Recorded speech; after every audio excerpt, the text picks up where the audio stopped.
Bulletin की शुरुआत बड़ी खबर के साथ करें, जहां नेपाल में बेकाबू विद्रोह की आग और नेपाल के वित्त मंत्री पर प्रदर्शनकारियों का हमला। प्रदर्शनकारियों ने नेपाल के वित्त मंत्री को पीटा, नेपाल के वित्त मंत्री को दौड़ा दौड़ा कर पीटा गया है। तो नेपाल की जो इस वक्त कंडीशन है वो लगातार आप देख रहे हैं, और ये देखिए तस्वीर भी आ गई है किस तरह से नेपाल में शहर शहर प्रदर्शन हो रहा है। नेपाल में बेकाबू विद्रोह की आग की ये तस्वीरें हैं, जहां नेपाल के वित्त मंत्री पर प्रदर्शनकारियों ने अटैक कर दिया, हमला कर दिया। प्रदर्शनकारियों ने नेपाल के वित्त मंत्री को देखिए पीटा है, किस तरह से बीच सड़क पर नेपाल के वित्त मंत्री को दौड़ा दौड़ा कर पीटा गया। उसकी एक्सक्लूसिव तस्वीर भारत 24 पर आप देख रहे हैं। अब इस्तीफा ही रास्ता, हालात कंट्रोल करने की डिमांड पर नेपाल आर्मी चीफ का पीएम ओली को ये दो टूक जवाब भी सामने आया। अपडेट ये भी है क्योंकि लगातार वहां की तस्वीरें आप देख रहे हैं। नेपाल में बगावत की तस्वीर, नेपाल में इस्तीफे का दौर जारी है, सड़क पर हिंसा हो रही है, प्रदर्शन की तस्वीर आप देख रहे हैं। और ये देखिए किस तरह से नेपाल के जो वित्त मंत्री हैं उस पर प्रदर्शनकारियों ने हमला कर दिया और प्रदर्शनकारियों ने नेपाल के वित्त मंत्री को पीटा है। नेपाल के वित्त मंत्री को दौड़ा दौड़ा कर पीटा गया, जिसकी तस्वीर आप इस वक्त अपने स्क्रीन पर देख रहे हैं। इसी के साथ आपने वो भी तस्वीर देखी, आग, राष्ट्रपति प्रधानमंत्री के घर पर आगजनी की गई, मंत्रियों के घरों को भी प्रदर्शनकारियों ने फूंक दिया। अब ये तस्वीर आप देख रहे हैं, जो दौड़ते हुए आपको नजर आ रहे हैं वो नेपाल के वित्त मंत्री है, जिसे प्रदर्शनकारियों ने देखिए किस तरह से घेरा, उन पर हमला किया और मारपीट की गई है। तो नेपाल में विरोध प्रदर्शन के बीच हिंसा थमने का नाम नहीं ले रही है, और इसी के साथ साथ आप देखिए मंत्रियों के घरों को निशाना बनाया जा रहा है। कई मंत्री इस्तीफा दे चुके हैं और शाम 6 बजे सर्वदलीय मीटिंग की भी खबर है। तो नेपाल में हालात लगातार बिगड़ते जा रहे हैं। और ये देखिए तस्वीर, जहां नेपाल के जो फाइनेंस मिनिस्टर हैं, वित्त मंत्री हैं, उन्हें बीच सड़क पर दौड़ा दौड़ा कर पीटा गया है, जिसकी ये तस्वीर आपके स्क्रीन पर है। और आप देखिए किस तरह से उन्हें धक्का मारा गया, इनफैक्ट उन्हें पीटने की भी कोशिश की गई। और इस पर चर्चा करने के लिए हमारे साथ फॉरेन एक्सपर्ट दीप्ति तनेजा हमारे साथ कनेक्ट हो गई। इसी के साथ प्रोफेसर हरीश ठाकुर, जो कि नेपाल मामलों के एक्सपर्ट हैं, वो भी हमारे साथ कनेक्ट हो गए।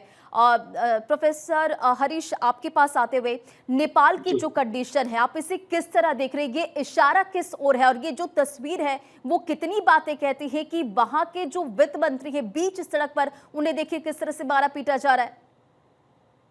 जी, ये बिल्कुल श्रीलंका वाली स्थिति है। जैसे श्रीलंका में पीछे वो डेट क्राइसिस में चले गए थे, तो वहां के नेताओं को लोगों ने पीटा भी था। Few of them committed suicides also.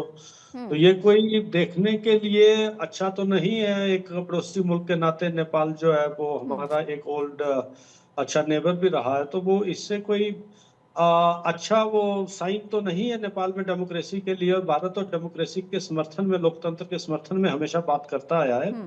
हाँ, अभी नेपाल के जो राष्ट्रपति हैं रामचंद्र पौडेल, उनका काम बढ़ गया, क्योंकि वहां का जो संविधान है उसमें आर्टिकल 76 सेक्शन 2 में नेपाल के प्रेसिडेंट को पावर है कि जैसे अगर ओली भाग गए हैं तो वो वहां पे अगले अलायंस को जो कि क्लेम करेगा उसे सरकार बनाने का मौका देंगे, और 30 दिन तक के समय में वो सरकार बना सकते हैं। इसमें ये भी प्रावधान है कि ओली अगर वापस आए तो he can also stake his claim, और 30 दिन के अंदर संविधान के हिसाब से सरकार को अपना समर्थन दिखाना होता है। अगर ये संभावना नहीं बनती तो आर्टिकल 76 उसका क्लॉज 5 जो है नेपाल के प्रेसिडेंट को ऑथराइज करता है कि वो हाउस को डिसॉल्व कर दे।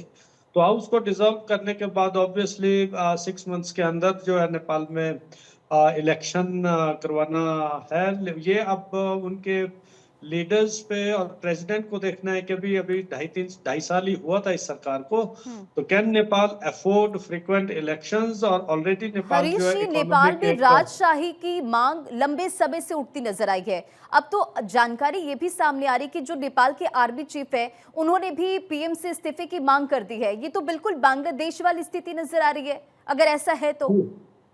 बांग्लादेश वाली स्थिति भी है। और जो कल वो 19, अभी इन्होंने एग्जैक्ट डेटा नहीं दिया है, 19 जो डेथ्स हुई है उसमें आर्मी ऑफिशियल्स के बच्चों की भी डेथ हुई है। तो आर्मी का तो अपना एक वो जो है डिटैचमेंट इस गवर्नमेंट के साथ है ही। हाँ, वो जो आप मोनार्की की बात कर रहे हैं, मैं उसके लिए तो स्कोप नहीं समझता हूँ, क्योंकि बड़ी मुश्किल से नेपाल के लोगों ने लोकतंत्र के एक लोकतंत्र के लिए जो स्ट्रगल के बाद संविधान बनाया है।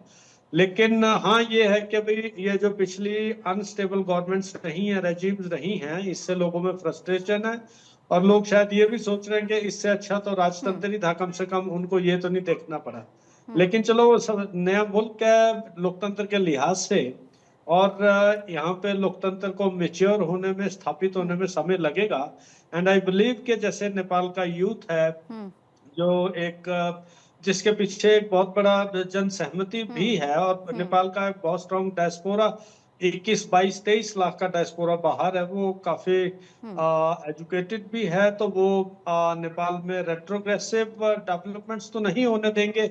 और लोकतंत्र को सशक्त करने के लिए, उसको स्थापित करने के लिए, मूल्य आधारित लोकतंत्र को स्थापित करने के लिए एक प्रयत्न होगा। अब ये जो जेंजी है, ये मुझे नहीं पता कि किस तरह का संगठन है और इसके पीछे की इंस्पिरेशन लेकिन क्या अब है। सिर्फ लेकिन इसे जेंजी कहना सही नहीं होगा, क्योंकि इस प्रदर्शन में अब हम देख पा रहे कि कई लोग शामिल हो चुके हैं, क्योंकि कई अपडेट भी सामने आ चुके जी, हैं। हाँ, जी। बड़ी संख्या में युवाओं की आप संख्या कह सकते हैं। दीप्ति जी, आपके पास आते हुए, इस वक्त जो नेपाल में कंडीशन है, क्या चीन या अन्य बाहरी ताकतें भी इसका फायदा उठा सकती? क्या कोई विदेशी हस्तक्षेप भी है इसमें?